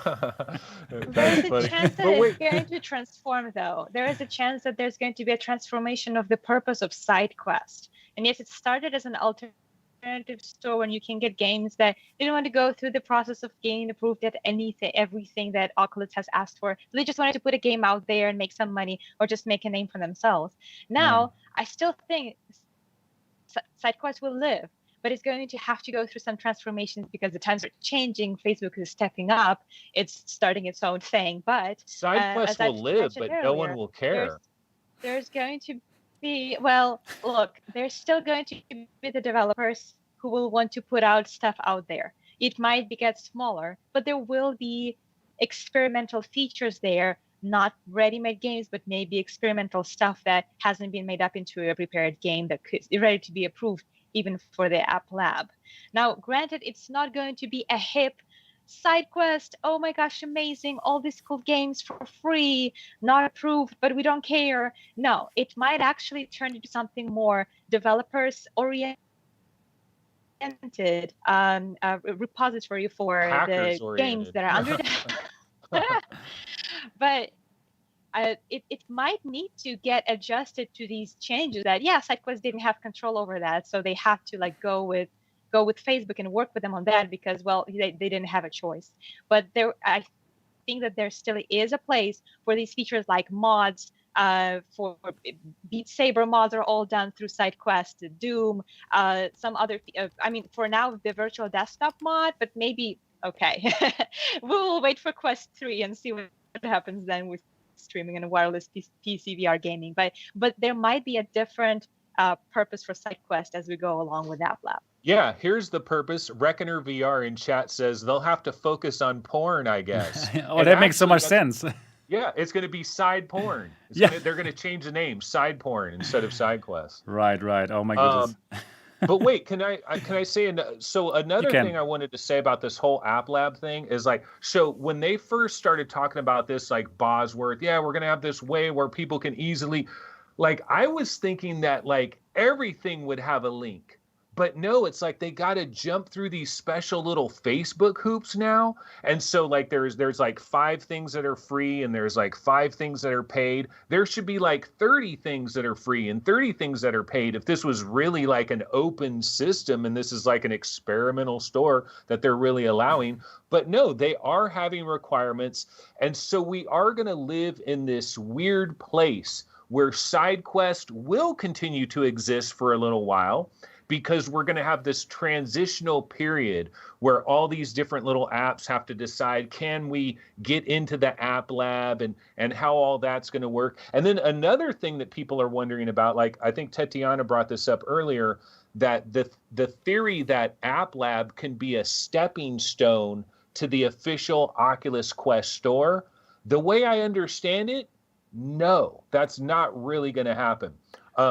You'll have the occasional exception like Hyperdash or something like that, but I don't think it's going to be the stepping stone that people want it to be. It should be a stepping stone. It really should. If something comes into the App Lab and does tremendously well, it should be allowed to graduate into the official Oculus Quest store. In fact, they should have an actual system that is set up that says if you sell such and such a number of copies, or if you have such and such number of downloaded downloads, if it's free, then then it gets an automatic review, and if it passes that review, it goes into the official Oculus Quest store. But they don't have any system like that. And if you go to Upload VR right now, there's a story about John Carmack basically warning people, look, this isn't a stepstone into the official store. I know you would like it to be, but it's weird that this Oculus Quest store is this privileged store. I know real developers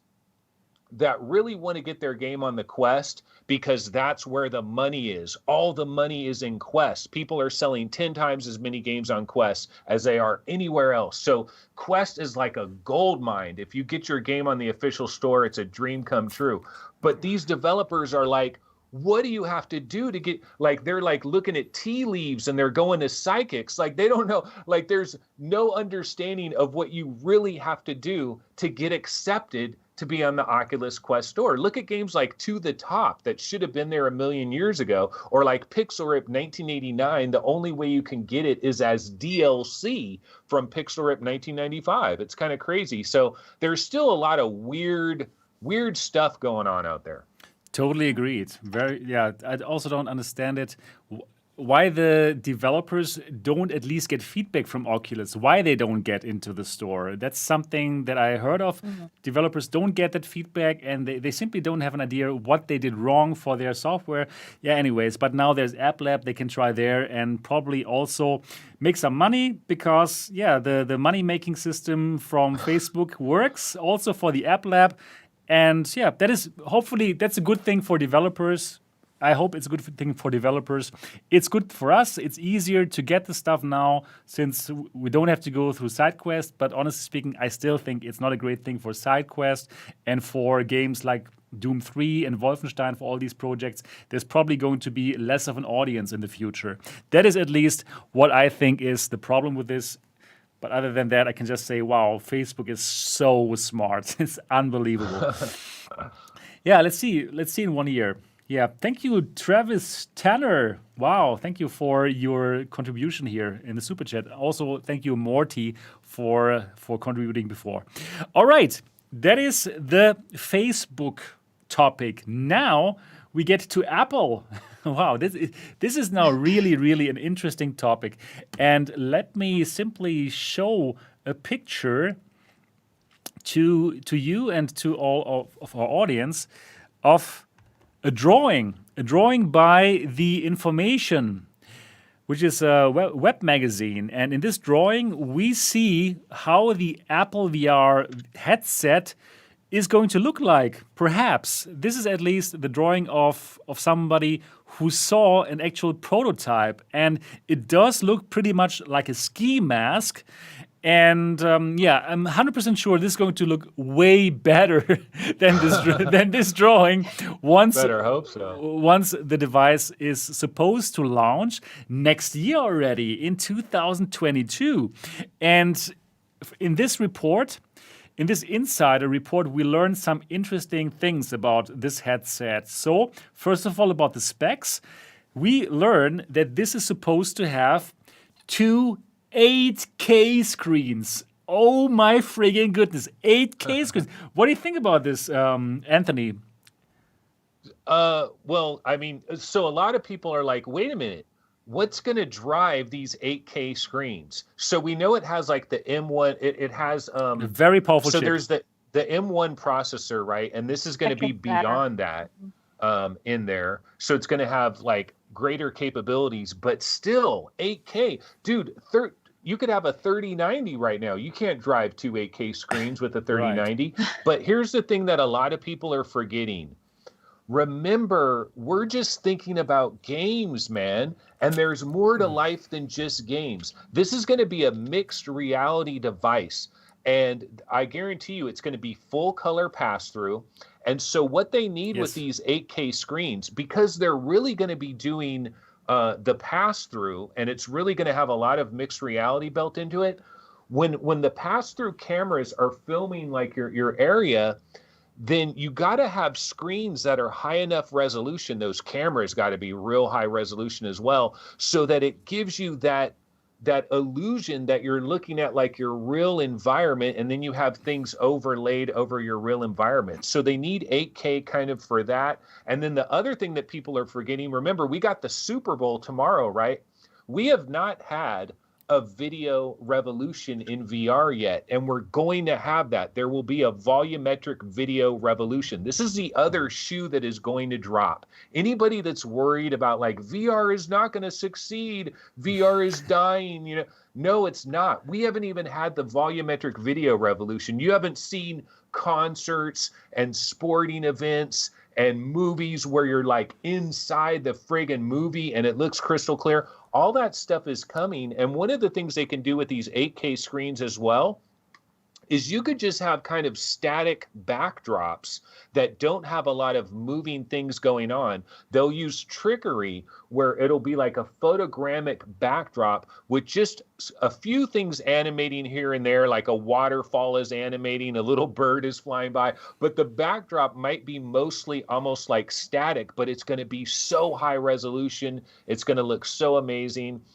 So I'm excited about this. $3,000. I mean, that sounds unbelievably ridiculous when you first hear about it, but a Valve Index is $1,000. It doesn't have 8K screens in it. It doesn't have all these extra features and stuff. And this is going to be marketed to a development community. It's not going to be a consumer facing device. They'll still be able to sell a couple 100,000 of these every year. And they're looking towards the future where it eventually will come down in price, and they're building out their ecosystem. Right. Also, I think what you just mentioned about the 8K displays, that they will probably not be able to drive them. One thing is also being mentioned in this report, and this is that there is eye tracking. So using this eye tracking, they will be able to use foveated rendering, where they don't have to render the full 8K resolution for all this 8K displays, right? They only have to render the part where the user actually looks at. And then with that chip that they're going to build into this, this is going to work. And also, we learned that this has like more than 12 cameras for exactly what you said, Anthony. So this is going to be pretty exciting. What do you think about this device, Tetiana? Yeah, I was actually just about to mention the foveated rendering because I think it's such a cool solution for that. Because static backdrops, high resolution would be nice, but it doesn't impress me that much. Even when maybe if it was 8K it would, but right now, like if I play a game, I mean, comparing to Vader Immortal, when you're standing there and you can see this amazing planet, but you know it's not really moving. You know it's just a picture in front of you. It kind of breaks it for me a little bit. So when I read about it, I thought, yeah, that's how they can make it work. They will still render it. You will still see crystal clear. And then even with your eyes, when you look straight in front of you, what you see on the periphery is blurry. You're not focused on it. So technically, it's going to be almost imitating the real life vision. And also, as you know, probably this VR set from Apple, it's been in development forever. I think the first reports were like 2006 or something. So they were really pushing it for a long time and abandoning and pushing it again. And I think that there was one of the ideas built in their VR set, but that was before the foveated rendering came into place. So there is a chance that it probably will already drop it, these built-in fans, if foveated rendering will be able to do the job for the 8K displays. But if not, we might actually see some built-in fans like in the computer. So whatever will work to get this crystal clear picture to us, I'll take it. Right. I cannot imagine that there would be like fans in that thing. It's not very Apple-like, is it? No, it's not Apple-like at all. No, I don't think so. I think this device They did think about it. They thought about it. Yeah, no. They have it. We read it. Yeah, right. Yeah, so this is really interesting. And for $3,000, it makes sense. Actually, I don't think that this price is so ridiculous for what it will offer. This kind of full pass-through, this kind of AR functionality that this offers. And if you read through the article, actually, it says that this device is more targeted at the HoloLens 2 crowd, at enterprises that are already using augmented reality headsets. So I think this makes so much sense because this thing here will be better than a HoloLens 2. I have the HoloLens 2 here. It is okay, right? But the screen quality is really not great. But this could have like an amazing quality with beautiful pass-through. So this will probably be a better AR headset as compared to the HoloLens 2, and for a cheaper price. And cheaper. So yeah, okay, I'd rather have this device than the HoloLens 2. So I believe that this also is going to have a bigger FOV than the HoloLens 2. HoloLens 2 has like 40 degrees. It's like really not good. So this thing could probably put virtual things into your field of view at 90 or 100 degrees. So this would be much better. And it's an Apple device, so it's going to be very sleek, very cool. You will want to wear it. You will want to wear it instead of that HoloLens. So yeah, I see a strong case for this in the enterprise market. Yeah, the question is just like, will it also be available for us, for normal people who simply want to camp in front of the Apple store and pay $3,000?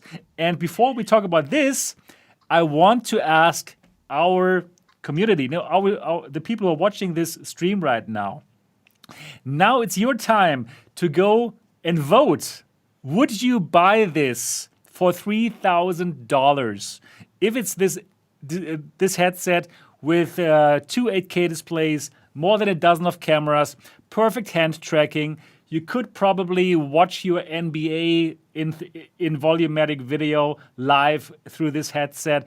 And there are also some games, right? Because also in this article, we learned that there is supposed to be some games for it as well. So would you go and get this for $3,000? Please go down to the vote. Go vote there. The link is down in the description of this video. We simply want to know, would you buy this for $3,000? Yes, no, or you're still undecided. Please go to the link now and cast your vote. I hope I posted the link. though, because I don't see anybody voting right now. Wait a moment, do you see the link, people? Oh, I haven't started it yet. Okay, now you can go. Sorry, now you can go. Before I didn't start the poll yet. Now you can go and make your vote. Okay, right. So I would like to ask you, Tetiana and Anthony, would you consider buying this? Well, the question is, would you or should you really? If we're thinking about it as the competitor of HoloLens, and as you said it yourself, HoloLens is really a niche device targeting enterprises for these projects that perhaps regular consumers wouldn't even need those that device for, because they don't have the kind of projects.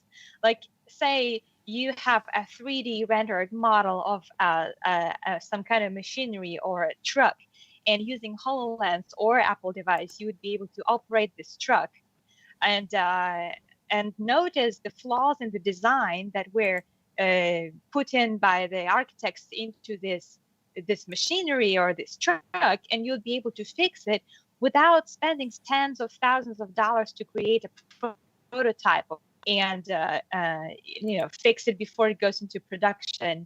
And that's something that's already, HoloLens is used for that.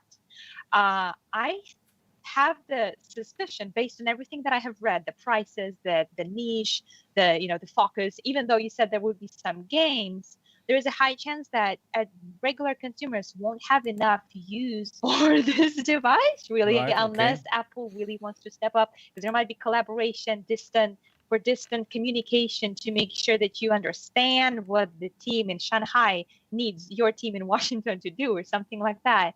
And I don't know. I would like to have it, because I tried HoloLens too. It was a little bit frustrating to me at first because of this super narrow field of view, and it doesn't actually render reality. It's more like on the spectrum AR, VR. It's still mixed reality, but it's closer to augmented reality. Yeah, this is AR for sure. Yep. It renders on top of your reality. And from what I see what Apple does with all these more than dozen cameras, 8K displays, it's going to scan your whole environment and render it and make a mixed reality effect. Right. So it has a pass through, but it will also be able to generate it in high, probably photorealistic quality. And that's mind-blowing. So I don't know how I would use it yet, but I do want to try it because it sounds so much more exciting than HoloLens too. Right. Also, I think for the apps that's going to be there, probably in the very beginning, all the AR apps that are now working on the phone, on the iPad, on the iPhone, they will most probably work already on that device for sure. So you already have like hundreds or thousands of apps. And then on top of that, this is going to be, just like Anthony said, a device for developers who will see, okay, this is the future. We can develop for this. And then, iteration by iteration, year by year, the device is going to get sleeker. According to that article, 1 year later, in 2023, there's going to be the real AR headset, where it's not VR anymore, but more like a sleek sunglasses, where where it's more AR. So yeah, it's going to be exciting. It's going to be exciting. So Anthony, what is your take on it? Would you buy that?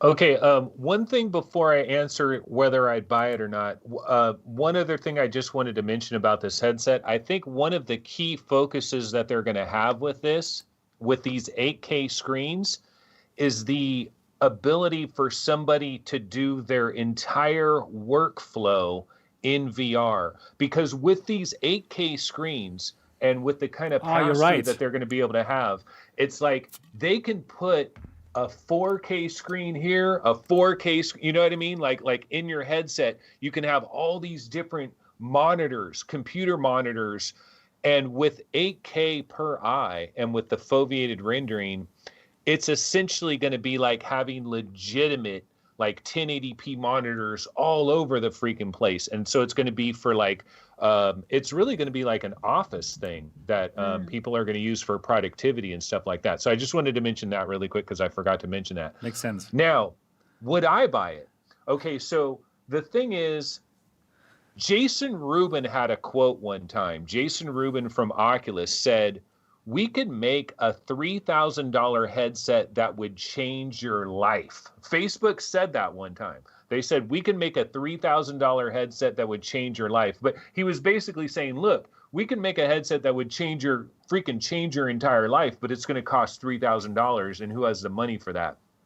So I do have this belief that there could be a headset out there, you put it on and you're looking around at everything and you're like, oh my God, this is incredible. I'll freaking get a loan. I got to get this. I got to do it. I got to make it happen, right?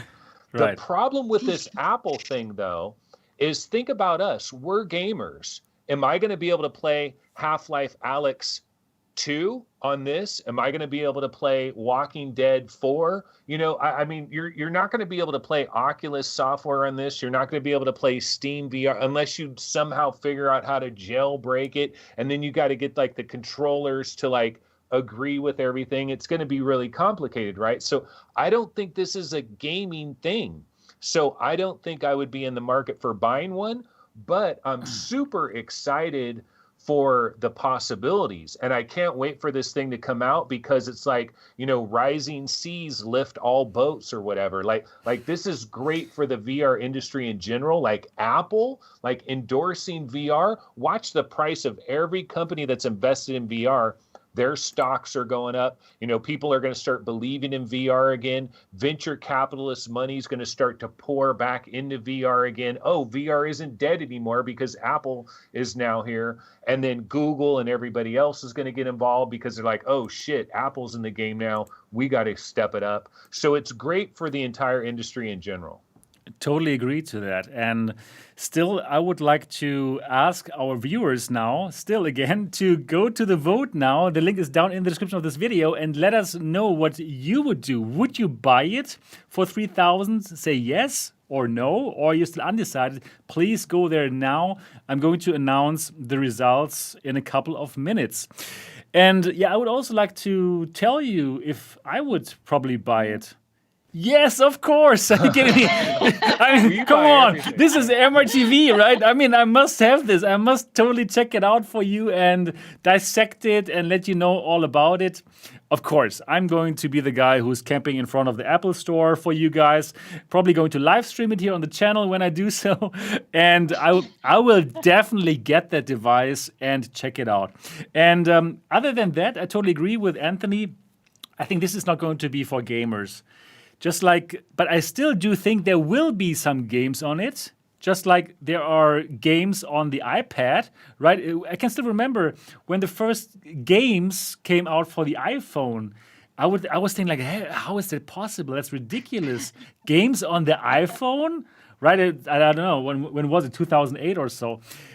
I thought it's completely ridiculous because I was so used to playing games with a gamepad on the PlayStation 3 or whatever.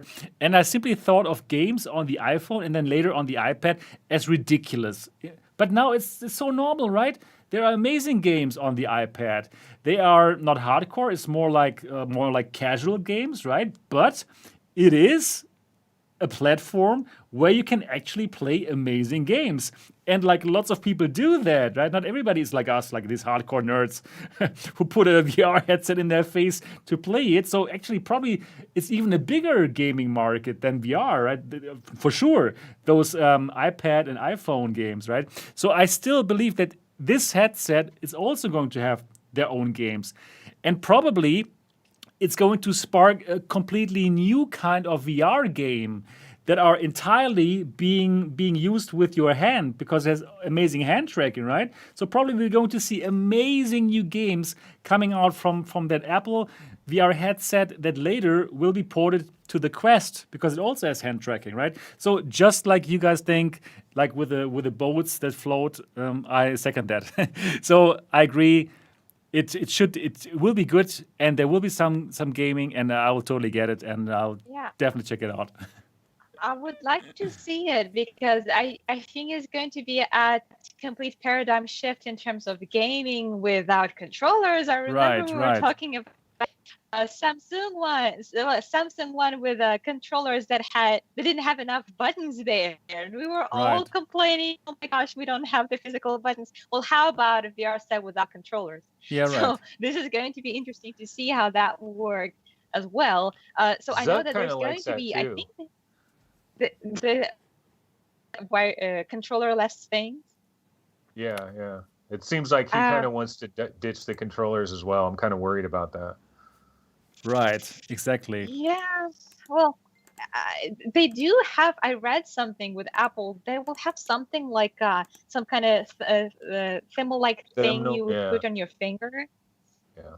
I wonder how that would work. Maybe like some. It's an interesting concept, but still, so they don't completely step away from totally connectionless. They might even have some kind of dial on the actual headset, so it's a slow transition. But yeah, at least based on HoloLens. HoloLens has some games too. Right. Pretty impressive. Yeah, right.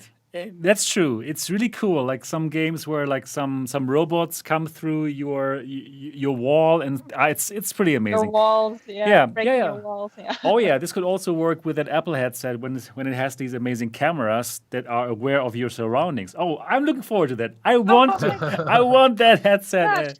gosh. You're in your room and you Yeah, have like this picture, right? And a mirror, and you scan it all, and you play this game, and a freaking monster breaks your wall. The exactly. picture goes down, the mirror breaks, there's this shatters everywhere. So it Exactly. completely imitates your surrounding. That would be, And they can really, even really make it more scary. they can even make it more convincing on that 8K screens. Oh, I'm looking forward to that. I am so looking But forward to that. Yeah.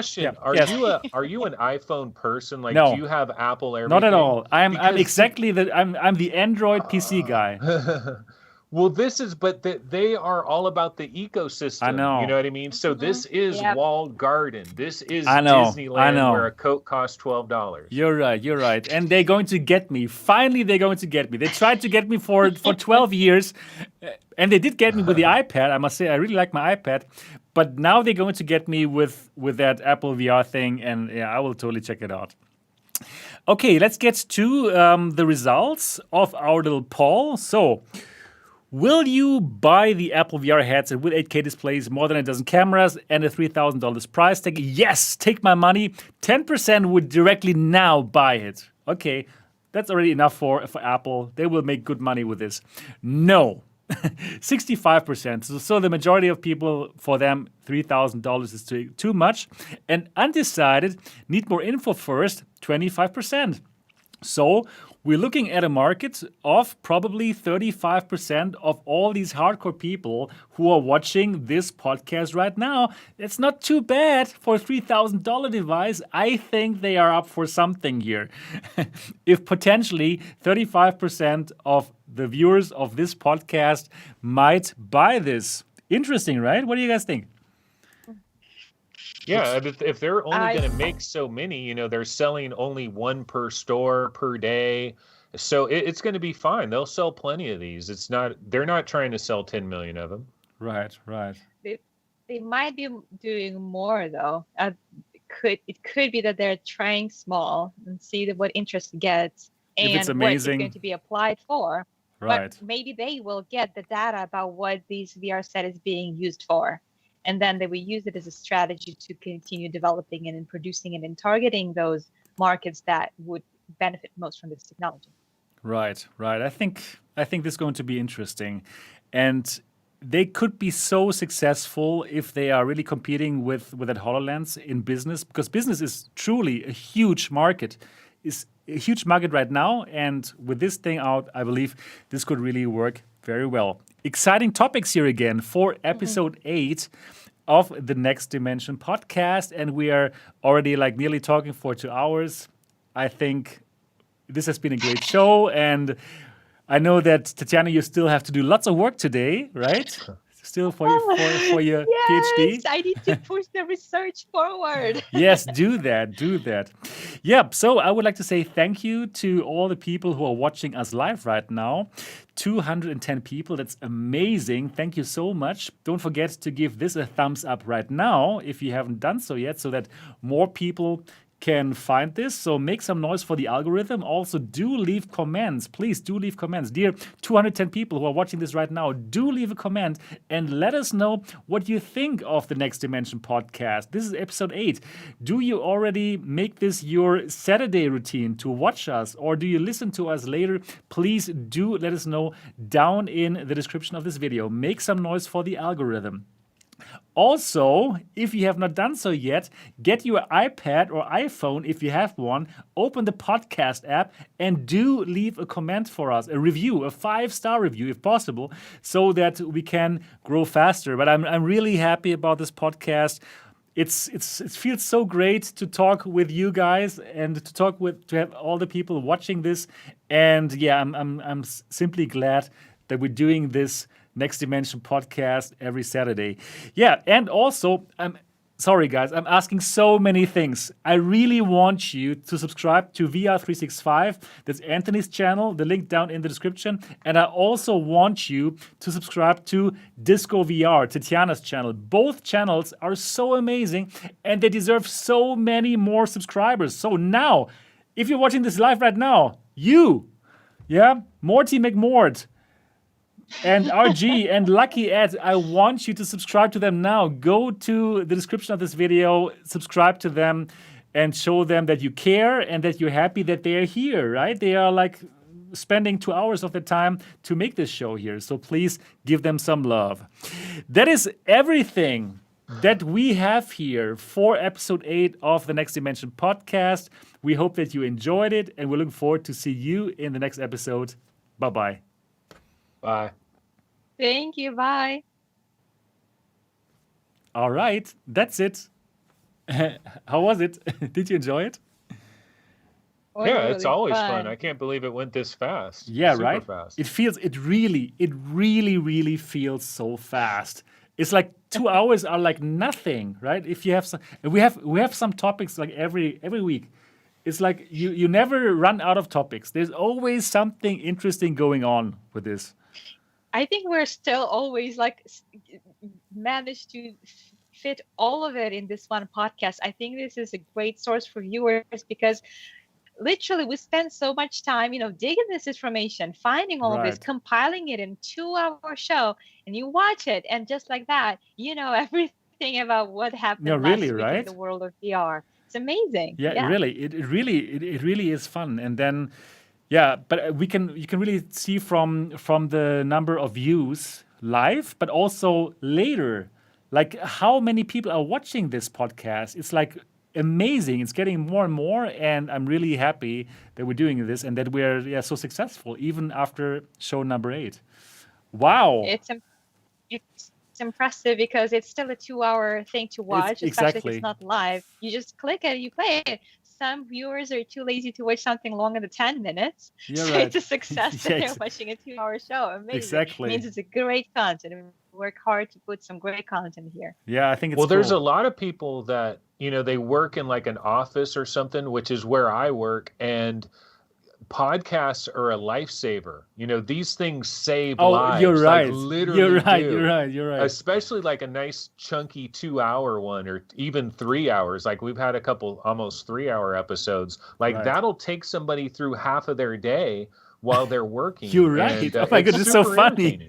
Yeah. Also, probably also for like if you have to drive your car for hours, right? Sometimes I'm on these long drives and I really don't enjoy it. But if you like listen to a podcast and then you like the people, it simply feels like you are part of a conversation somehow, even if you're just listening to us, right? Yeah. I think, really good. Yeah, right. Oh, Sebastian, yes. One quick question for you is, so I remember when we first did VR Roundtable, right? And VR Roundtable was on iTunes.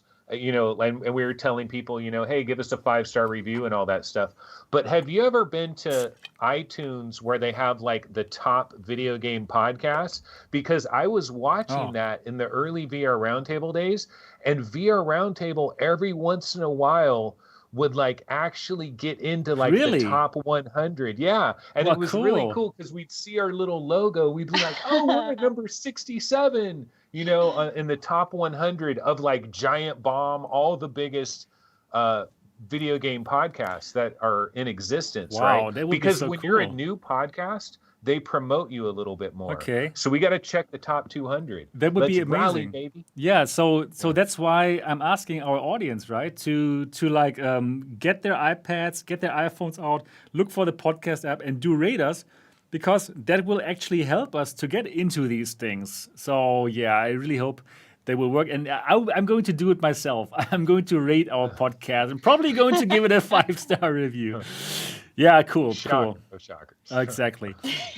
Yeah, great. That was the little after show. Yeah, this is totally part of the show for the people who are wondering. Yeah, so thanks. Thanks We for didn't just forget a camera. No. Didn't just forget it. That would be fun. And yeah, so thanks for being here with us. Thanks for watching this podcast. Please share this podcast later with somebody. Just tell them if you could find one person that you like and that's into VR, and tell them, hey, do you already know about the Next Dimension podcast? It's pretty good stuff.